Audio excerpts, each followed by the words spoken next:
Hello everyone, Pantoufleee here today for a new video, and we are again talking about the Sheridan. Why this video? First, by the title you understood my point. I think the tank is too versatile. Why?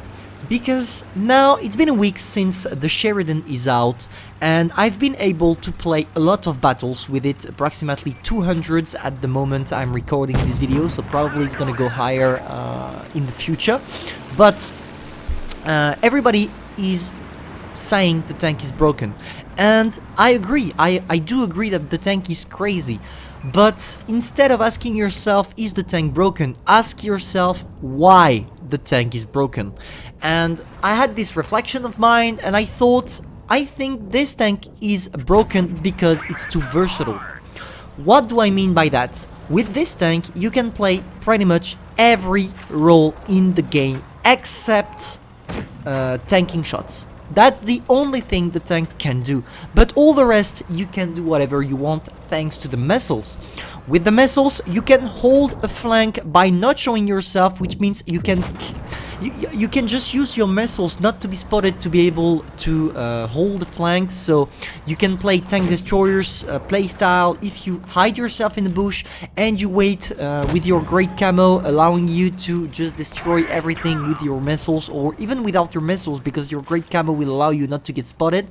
You can also play it like a medium tank by circling thanks to your great mobility, or even trying to counter the lights. You can play it as a light tank and being able to spot for your team.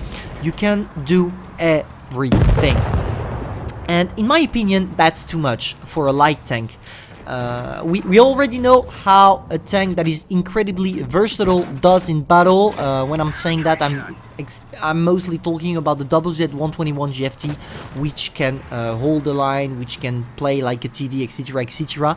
And I do have the same feeling with the Sheridan, and that's why, at least in my opinion, the tank is incredible. I mean, look at that. I destroyed completely this E100 without him being able to respond back. And I can just get away from here thanks to my great spaced armor. And now I'm just gonna play it like a tank destroyer on this bush. You know what I'm saying? This tank is too versatile. Also, one thing to highlight concerning the ATGMs mostly is that there is a huge difference between a Sheridan playing on PC and a Sheridan playing on mobile. There is a huge difference because when you're playing on PC, at least that's what I think, and that's my feeling about this. But when you're playing on PC, it's way easier to get your shots in with missiles.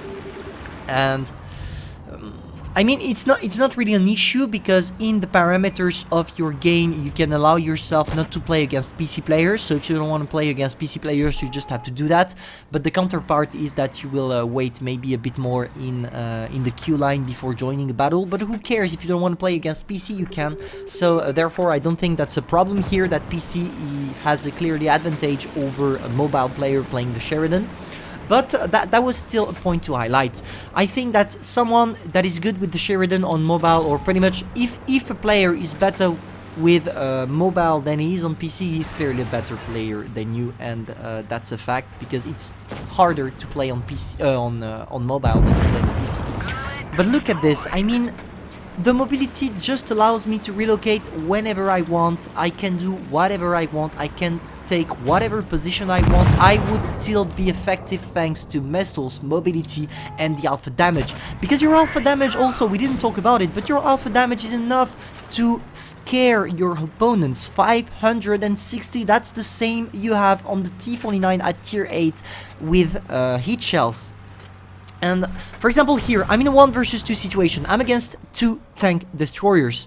Look at this. Boom. Okay, now the Grill 15 is a one-shot for me. The WT was already a one-shot, so it's not a problem. But most of the medium tanks here would have probably won. I'm not saying that you will not win this, but you will win it much harder. You will need much skill to win this. For example, then you actually need playing your Sheridan. Look at this, the gun dispersion, who cares? 0.34 is enough to snapshot everything. We went for an HE, boom, see ya WT. Now we are against the grill, but who cares? I'm not a one-shot for the grill, and I'm a one-shot if he plays with HE, but as the tank, most of the people don't know that the tank has spaced armor, so if you shoot an HE at the Sheridan, probably you're gonna bounce and do only 200 to 300 damage, not more, except if you shoot maybe in the back.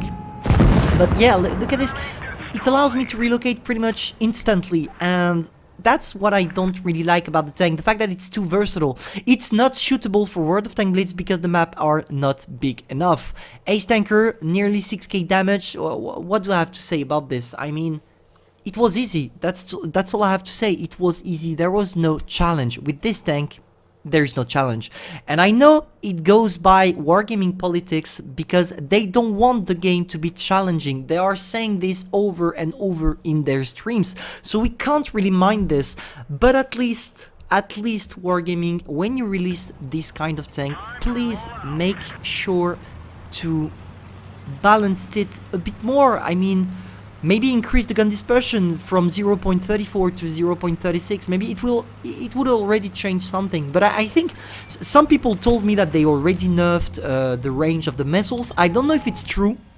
So it went from 700 meters to 400 meters. I don't know if it's true, but I do think it is, because after testing my Sheridan battle, I felt like the missiles had less range than they had before. But this game, this game is going to highlight you how versatile the tank is. What did I do here? I used it as a light tank. What did I do? I went for spotting for my team. I went here and it worked pretty well because we already have 1 to 2k average. We are 2k spotting damage.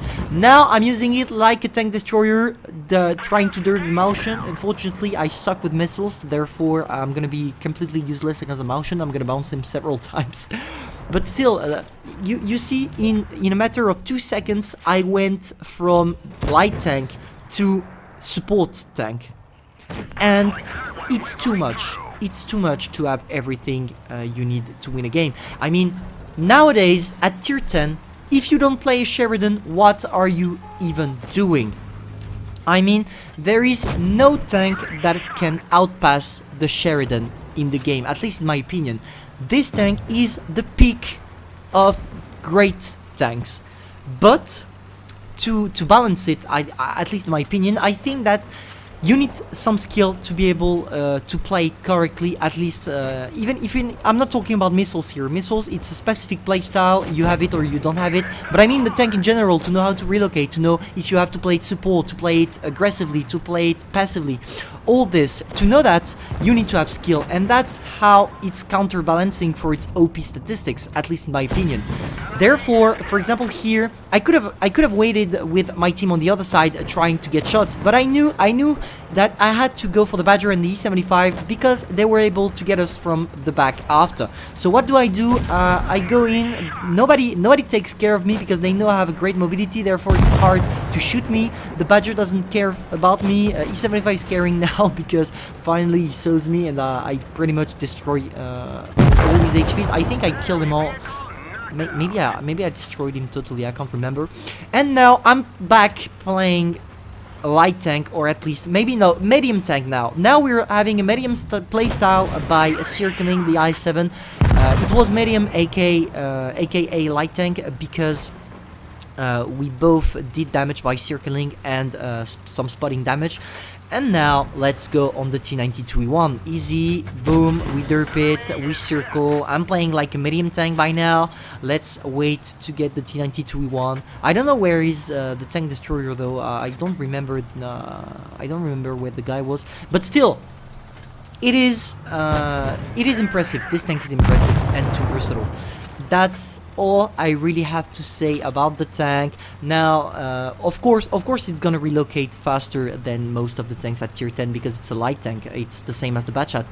But if you compare it to the Batchat, this tank, which, I mean, they are both light tanks at tier 10, but this one is clearly better because it will be more suitable in pretty much every kind of situation.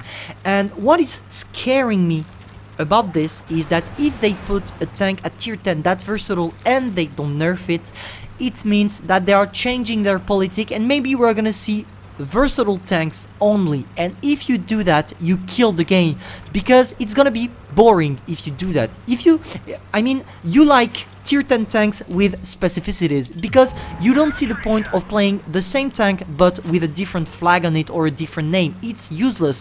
When you take a tier 10 tanks, you expect to have some specificities, making it fun to play or making it fitting your playstyle. And I'm afraid that with the Sheridan, we are gonna start to see crazy tanks that are too versatile and can play pretty much every role.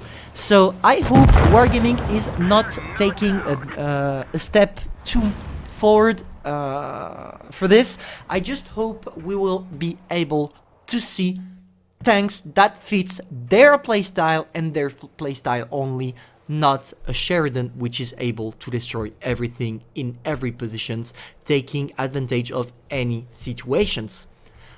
Tell me in the comments if you agree with this, and what are your feedbacks about the Sheridan, etc. Do you think it ruins the game? Do you think it had something? I really want to know if I'm the only one thinking this way or not. Thank you all for watching. Don't forget that you're not here to be better, but to be the best. Pantoufleee, over.